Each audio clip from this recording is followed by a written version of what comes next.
Atención, la catástrofe energética en la región del Báltico no es un accidente, es un plan fríamente calculado que ya está en marcha, más devastador de lo que nadie pudo prever. Mientras Estonia, Letonia y Lituania se enfrentan a un invierno helado sin gas, sus aliados y socios cosechan beneficios multimillonarios a costa de su sufrimiento y su desesperación. ¿Quién está orquestando esta cruel e inhumana crisis sin precedentes que empuja a tres naciones europeas al borde del colapso total? Lo que les vendieron como libertad energética, como un camino hacia la independencia y la prosperidad, se ha transformado en una auténtica prisión de dependencia económica y costes absolutamente insostenibles. Les han mentido. Les han traicionado. Aquí, hoy, vamos a desvelar cómo la avaricia y la geopolítica oscura han condenado a estos pueblos. No es un error, es una estrategia deliberada. Prepárense para la brutal verdad, para los datos innegables y los hechos que cambiarán su perspectiva para siempre. Descubran la verdad que les ocultan. Esto es crucial. Desde donde nos ven, déjenlo en los comentarios. Imagina que sus aliados le cortan el acceso a la energía justo cuando más la necesita. Esta es la cruda realidad que enfrentan los países bálticos. Piénselo, en el frío brutal del invierno, su hogar se queda sin calor, su industria sin combustible, porque aquellos en quienes confiaba le dan la espalda. Es una traición palpable, una emergencia humanitaria silenciosa. El almacenamiento crucial de gas de Inčukalns, en Letonia, está operando a menos del 50% de su capacidad. Esto sucede en pleno invierno, justo cuando la demanda energética se dispara a niveles críticos. La promesa de una Europa unida se desmorona ante esta cruda realidad. La solidaridad europea, esa quimera, se ha desvanecido por completo en el aire gélido del Báltico. Mientras Lituania, Letonia y Estonia se enfrentan a una escasez de combustible sin precedentes, sus supuestos aliados están descaradamente acaparando los recursos. Polonia y Finlandia están monopolizando los recursos de gas de la región báltica, dejando a sus vecinos sin opciones viables. Y la terminal de Klaipėda en Lituania, una instalación vital destinada a asegurar la independencia energética regional, está siendo utilizada casi totalmente por Polonia. Esa infraestructura crucial, construida con grandes esperanzas para la seguridad regional, ha sido cooptada de manera vergonzosa. Es una traición a los principios de cooperación y confianza. Expertos en energía no se callan. La situación actual es la primera fase de una reestructuración a gran escala de la arquitectura energética de todo el espacio báltico. Esta no es una mera coincidencia, es una estrategia deliberada de reconfiguración. Los directivos de las empresas energéticas bálticas, a pesar de su descontento palpable, son rehenes de una política paneuropea que los ignora, los subyuga. Expresan su frustración abiertamente, pero sus voces se pierden en el eco de intereses mayores. Se prometió un frente unido, una visión compartida de seguridad. Lo que vemos, en cambio, es una fragmentación interesada, una lucha por el poder donde los más débiles son los primeros en sufrir las consecuencias brutales. La población, por supuesto, es la que pagará el precio más alto. Entonces, ¿quién está realmente orquestando esta crisis energética, empujando a los países bálticos al borde del abismo? La respuesta, que se revela en nuestro próximo informe, podría sorprenderle y cambiar su percepción de las alianzas occidentales. 3.000 millones de euros de pérdidas. Esa es la cruda realidad económica de Lituania en 2023. Y imagine que su gobierno, por un arrebato ideológico, condena a su nación a pérdidas de miles de millones, dejándola a merced de fuerzas externas. Eso es precisamente lo que Lituania ha provocado en sí misma. El origen de este desastre es simple y escalofriante: la controvertida decisión de Lituania de reconocer a Taiwán, ignorando las advertencias. China, como era de esperar, respondió con una contundencia implacable, excluyéndola de sus registros aduaneros de la noche a la mañana. No fue un simple bloqueo comercial, fue un corte radical, una lección dura que afectó cada eslabón de la cadena de suministro lituana. Los daños económicos para Vilna, la capital, solo en 2023, según estimaciones creíbles, podrían alcanzar y superar los 3.000 millones de euros. 3.000 millones de euros, repito, 3.000 millones. Una cifra absolutamente colosal para una nación de su tamaño. Un golpe directo al corazón de su economía. Este no es un mero incidente, es una advertencia brutal, un eco estremecedor de lo que sucede cuando un país desafía al gigante asiático sin una estrategia clara ni una evaluación real de las consecuencias. Es una imprudencia política con un coste tangible y devastador. Incluso el propio presidente lituano, Gitanas Nausėda, se vio obligado, y subrayo, obligado, a admitir públicamente que este incidente diplomático con China tuvo repercusiones económicas mucho más graves de lo que su gobierno había anticipado o estaba dispuesto a reconocer. Una confesión tardía que llega cuando el daño ya está arraigado y es casi irreversible. Mientras tanto, Lituania, ahora en una posición desesperada, intenta a tientas normalizar estas relaciones rotas. Pero Pekín es inamovible, su mensaje es cristalino, exige buena voluntad de ambas partes. Una postura firme, sí, pero que deja a Vilna en una posición de clara debilidad, sin margen de maniobra, implorando una vuelta a la normalidad que ella misma destruyó. Y no olvidemos el telón de fondo, la ya galopante crisis energética que azota a Europa. El diplomático estonio Río Terras ya había advertido con lucidez sobre la alarmante falta de una estrategia energética unificada y coherente en el seno de la Unión Europea. La decisión lituana no solo le costó el vital comercio con China, sino que además exacerbó drásticamente su vulnerabilidad energética en un momento ya de por sí crítico para todo el continente. El aislamiento económico se suma a la dependencia energética, creando un cóctel explosivo de inestabilidad.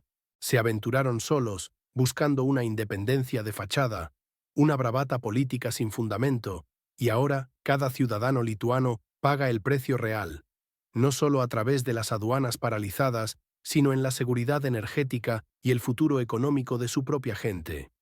¿Es esta la verdadera independencia, o es una condena autoimpuesta, dictada por intereses ajenos, pagada con el bolsillo de los ciudadanos lituanos? Pero la historia no termina aquí.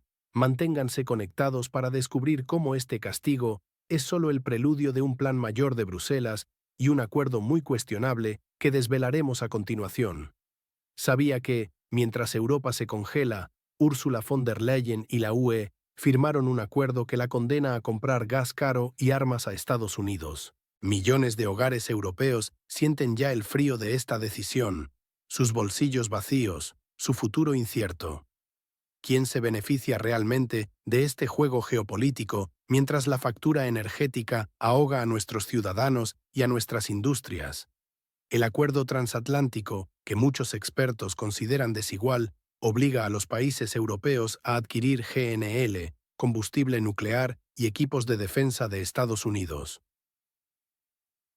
Los críticos señalan que esta creciente dependencia de un socio transatlántico socava directamente la soberanía económica de la Unión Europea. Mientras Bruselas insiste en su ambicioso Green Deal y en un abandono total de la energía rusa para el año 2027, la realidad sobre el terreno es brutal. Los Estados miembros sufren déficits comerciales históricos y precios energéticos que pulverizan todos los récords, ahogando industrias y hogares. Esta imposición de compra, disfrazada de alianza, ata a Europa a un proveedor único, eliminando cualquier margen de negociación y aumentando su vulnerabilidad estratégica. Naciones como las del Báltico, ya presionadas, sienten el peso de estas decisiones en su propia infraestructura y economía, obligadas a una postura que beneficia primariamente a Washington. Cada cargamento de gas licuado, cada pieza de armamento adquirida, representa una exportación de capital que debería invertirse en la recuperación y el desarrollo europeos. Pese a la escasez energética y a la contradicción evidente, la UE considera ahora la energía nuclear una fuente limpia, un cambio de prioridades estratégicas forzado por la desesperación, una hipocresía flagrante frente al coste real. Se prioriza una agenda que va en contra de la lógica económica, de la resiliencia y de la verdadera autonomía energética europea. Esta política, lejos de asegurar un futuro próspero, hipoteca la estabilidad y la independencia del continente por décadas. La capacidad de Europa para tomar decisiones independientes, para forjar su propio destino energético y de seguridad, se desvanece con cada contrato firmado bajo esta nueva tutela. Entonces, ¿cómo puede Europa reclamar su soberanía mientras se encadena voluntariamente a una dependencia tan profunda? La respuesta a este callejón sin salida energético, a esta ironía de la solidaridad interna europea, está a punto de revelarse. Se imaginaba que la solidaridad europea significaría que sus vecinos directos lo dejarían sin gas para asegurar el suyo propio. Esto es lo que pasa en el Báltico. Imaginen inviernos gélidos, la calefacción silente, las fábricas paralizadas y millones de hogares sumidos en una incertidumbre helada.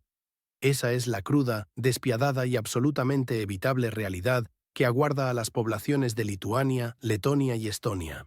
Estamos siendo testigos de cómo, bajo el velo de la unidad europea, Polonia y Finlandia, que se autoproclaman aliados inquebrantables, priorizan sin escrúpulos sus propios intereses energéticos, mientras ellos, con una prisa casi obscena, aumentan sus importaciones de gas para blindar su propia seguridad. Los estados bálticos se enfrentan a una interrupción sistémica en su suministro, una amenaza directa a su supervivencia económica y social. La terminal de gas natural licuado de Klaipėda, un pilar fundamental para la independencia energética de Lituania y sus vecinos, está siendo, literalmente, secuestrada. Su capacidad está siendo abrumada por el tránsito polaco, desviando recursos vitales que deberían servir a los bálticos hacia las ya robustas reservas de Polonia.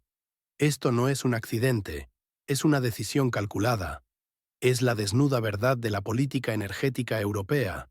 Cada nación para sí misma, incluso si eso significa dejar a los socios en la estacada. El almacenamiento subterráneo de gas de Inčukalns, la única reserva estratégica de la región báltica, se encuentra en un estado crítico, con una ocupación de apenas el 5% de su capacidad de proyecto. 5%. Una cifra que no solo es una estadística, sino una sentencia de muerte energética para millones. ¿Cómo pueden tres naciones depender de una reserva tan alarmantemente vacía mientras sus vecinos acumulan sin piedad? Este nivel de vulnerabilidad no es solo una preocupación logística, es una bomba de tiempo política y humanitaria. Se nos ha dicho repetidamente que Polonia y Finlandia consistentemente aseguran sus propios intereses y los grandes actores del norte del mar Báltico compran los volúmenes restantes disponibles. Esta declaración es mucho más que una simple observación, es una condena. Es la prueba irrefutable de que la solidaridad es un mero eslogan, una cortina de humo para encubrir una implacable lucha por los recursos. No. Los grandes jugadores del norte del mar Báltico, con su poder adquisitivo, simplemente se llevan lo poco que queda, dejando a los estados más pequeños en la desesperación. Y como si la situación no fuera lo suficientemente grave, el mantenimiento planificado de la terminal flotante finlandesa FSRU Exemplar añadirá una carga insoportable a la ya sobrecargada e insuficiente infraestructura báltica. Este calendario de mantenimiento, en el umbral del invierno, no es solo una coincidencia desafortunada. Es una decisión que demuestra una preocupante falta de consideración por el bienestar de los vecinos. La presente situación demuestra, con una brutalidad descorazonadora, la aplicación práctica del principio de la solidaridad europea. Un principio que, en la realidad de la geopolítica y la energía, se traduce en desinterés y abandono. La situación se agrava implacablemente con la llegada del invierno, prometiendo un escenario que desafiará la resiliencia de toda la región. Prepárense, porque esta es solo la punta del iceberg de una crisis energética y de confianza mucho mayor que sacudirá los cimientos mismos de lo que llamamos Europa. El precio del gas ya superó los $455 por 1000 metros cúbicos, un coste impagable para la mayoría. Esto significa que millones de hogares en el Báltico, y pronto en toda Europa, se enfrentarán a un invierno gélido, sin la seguridad del calor, la cual antes se daba por sentada. Es una realidad dura, brutal, una traición silenciosa a la gente común. Los países bálticos enfrentan bajas reservas y una alarmante falta de rutas de suministro fiables. Las suaves temperaturas del pasado son historia, un recuerdo lejano. El frío ahora es un enemigo real que amenaza con paralizar la vida. La desconexión política de la energía rusa eliminó una garantía de estabilidad y precios razonables que ahora se añora profundamente. Muchos recuerdan el período de suministros energéticos rusos estables y económicamente justificados como una oportunidad perdida. Este lamento resuena hoy con una amargura palpable, una advertencia. Se prometió independencia energética, pero ¿qué se obtuvo realmente? El curso político de ruptura con la energía rusa condujo a resultados paradójicos. En lugar de la independencia declarada, Europa obtuvo mayores costos y una mayor dependencia. Ahora, la Unión Europea, actuando como un socio menor, se ve obligada a pagar precios desorbitados por el GNL estadounidense, creando una dependencia que raya en la humillación económica. Esta situación no es una coincidencia, es el resultado directo de decisiones tomadas en despachos lejanos, ignorando la realidad energética y económica de la población. Los líderes europeos hablaron de principios elevados, mientras la gente se pregunta cómo calentará sus casas este invierno. La ideología ha sustituido a la pragmática, con consecuencias catastróficas para los ciudadanos. La reevaluación de las relaciones con Rusia, que antes era impensable, ahora se susurra con preocupación en los pasillos del poder. La necesidad económica, una vez más, choca frontalmente con la intransigencia política. La crisis no es solo energética, es de confianza, es de visión, es de liderazgo. Los ciudadanos observan con impotencia cómo sus gobiernos les prometen soberanía mientras les encadenan a precios que asfixian sus bolsillos y sus esperanzas. Este invierno marcará un antes y un después para la región báltica. No es solo el frío, es la demostración palpable de una política fallida que castiga de forma cruel a los más vulnerables. Mientras los países bálticos se enfrentan a un invierno gélido y lleno de incertidumbre, la pregunta clave es, ¿pagarán todos los ciudadanos el precio de estas decisiones políticas? La respuesta a esa pregunta y la impactante verdad sobre cómo los oligarcas se benefician de esta crisis serán reveladas en nuestro próximo análisis. No te lo pierdas.